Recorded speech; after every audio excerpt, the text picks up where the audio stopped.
Okay, so let's get into this.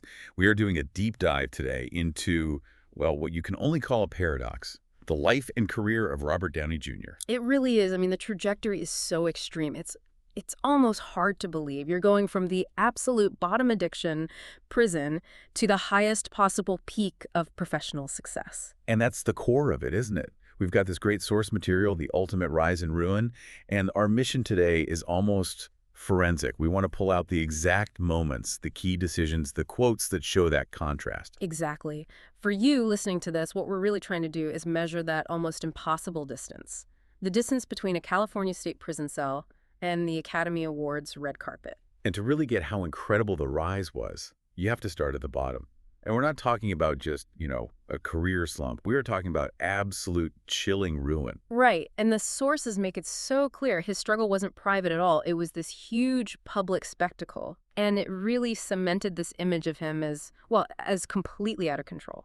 Which brings us right to that 1996 incident. Yeah. The one that sort of became the defining image of the chaos. Oh, yeah. RDJ, completely under the influence, wanders into a neighbor's house and falls asleep in their 11-year-old son's bed. I mean, putting the legal stuff aside for a second, why did that specific bizarre detail stick so much? Why that one? Because it wasn't just a DUI or, a simple drug bust. That single act, falling asleep in a child's bed, it was this visual gut punch proof that he had lost all control, all boundaries. Right. It showed his addiction had just erased the line between public and private, and maybe most disturbingly, the innocence of a child's room. That was the moment people stopped seeing the brilliant actor and just saw this dangerous, unpredictable person. That makes a lot of sense. The trespassing was the external proof. Uh-huh. But I'd argue the internal monologue we get later is maybe even scarier. Oh, absolutely. If you jump forward a few years to the courtroom, his own words. Yeah. They're just a chilling window into that self-destructive mindset. It's during his 1999 hearing. And this quote, I think it's one of the most honest and darkest things ever said about addiction. He tells the judge, "It's like I have a loaded shotgun in my mouth. My finger's on the trigger, and I like the taste of the gunmetal." Just think about that for a second.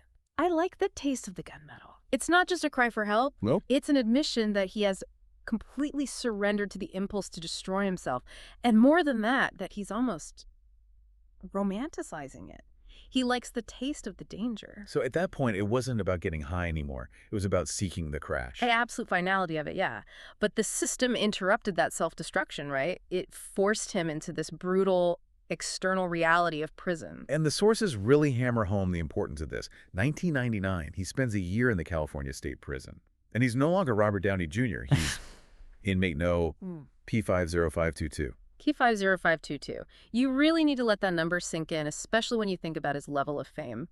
That prison time, that's it. That's the ultimate baseline for the whole contrast we're talking about. And the experience, according to him on the Armchair Expert podcast in 2023, was just harrowing. He wasn't just, inconvenienced.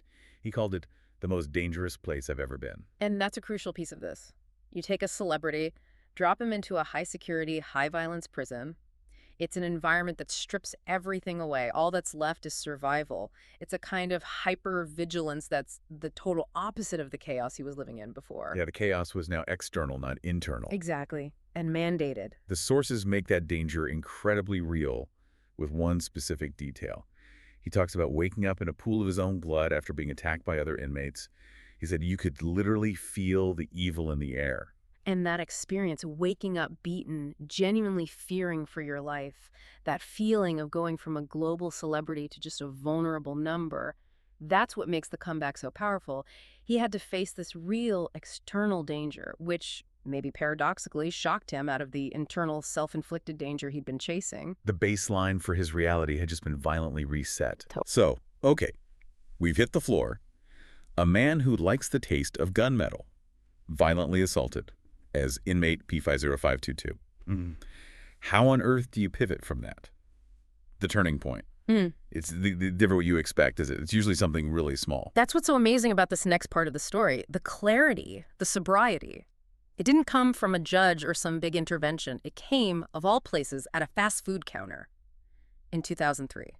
The famous hamburger story. The hamburger story. A Whopper. A bad Whopper from Burger King changed the entire course of his life.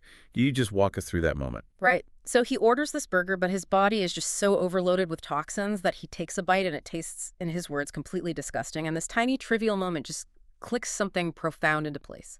It went deeper than any fear of prison or losing his career. The thought was, if I can't even enjoy this simple, cheap pleasure, what is the point of anything? It's the ultimate moment of clarity, but rooted in something so mundane. The fact that he couldn't enjoy something so basic, something his most famous character, Tony Stark, would later crave after escaping a cave. Right. That was the sign that his whole system was just in open rebellion against him. And that disgust led to immediate, decisive action. He drives right to the ocean and just throws all his drugs into the water. It was this literal, physical ritual of severing ties with his past. You just mentioned it. We see this moment kind of immortalized later, that famous scene in Iron Man 1, where the first thing Tony Stark wants after escaping that trauma is a cheeseburger. It's such a powerful link. It connects his personal rock bottom directly to his professional rebirth. The cheeseburger is the taste of survival, of clarity. It's the complete opposite of that disgusting Whopper. But, that internal decision, that clarity from the burger, that's often not enough on its own, right? The sources really point to a second, non-negotiable piece of the foundation. The stability from his future wife, Susan Downey. She was absolutely the crucial external anchor. He jokes about calling her his vet, but her role was dead serious. She wasn't negotiating. She didn't accept, I'll try to be sober. It was an ultimatum. It was a crystal clear, non-negotiable ultimatum. The drugs or me. And that clear boundary is so often the missing piece, isn't it? Huh. He had the internal desire to change, but Susan provided that external accountability, the immediate, high-stakes consequence that you need to stay on the path when it gets hard. A permanent commitment to a new reality. Yeah. So with that personal side solidified, the clarity from the Whopper, the stability from his relationship, the question then becomes, will the professional world ever let him back in? And this is where we have to really understand the stakes. We're talking 2007. Even after being clean for years, he was still seen as like toxic waste by the studios. Oh, yeah. Marvel Studios is about to launch this massive universe. Yeah. And they were, terrified of hiring him. The word they use in the sources is uninsurable.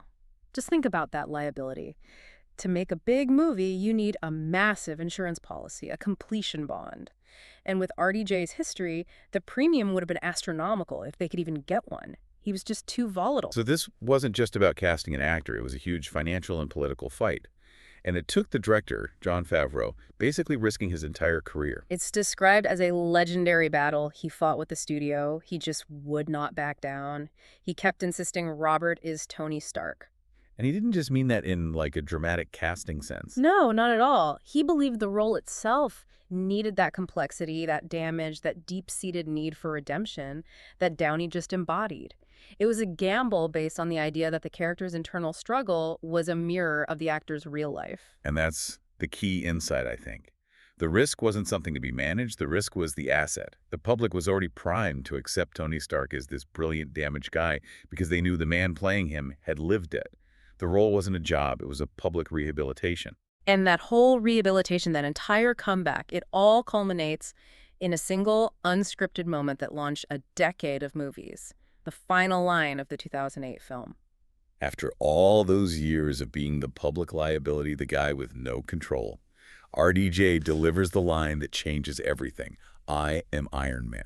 That line, it wasn't just good writing. We know it was improvised. He just came up with it. It was more than a character choice. It was a man reclaiming his own story, his own narrative, right there on screen for the whole world to see. He was proclaiming himself sovereign over his own life again. Which sets the perfect stage for the final contrast, the circle closing. We've gone from Inmate P50522 to the Whopper to the line that made him a king. So now we jump forward to the ultimate red carpet triumph. The full circle. After all of it, he's standing on the stage, winning the 2024 Academy Award for Best Supporting Actor for Oppenheimer. The distance traveled between those 2 points, the prison cell and that stage, it's almost incomprehensible. And his acceptance speech.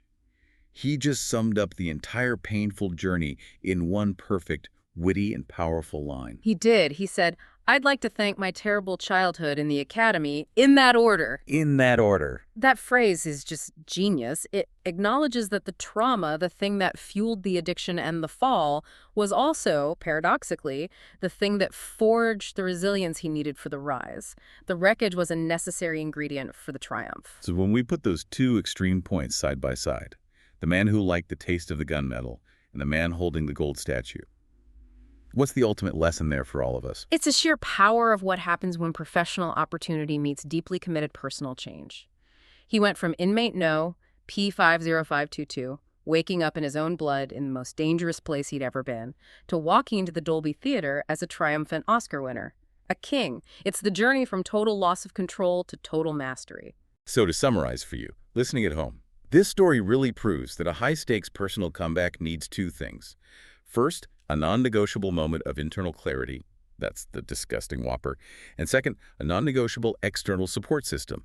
That's Susan and Favreau. It takes both. Which leaves a really important question for you as you think about this story. The journey from ruin to triumph acquired a clear catalyst. So, is your next big professional or personal shift just waiting for your own disgusting Whopper moment? That realization that the way things are is just no longer palatable? Or maybe you need that clear external anchor, that drugs or me ultimatum to finally make the change stick? The lesson here is that your baseline for what's acceptable has to be radically challenged before any true transformation can begin. Something to think about.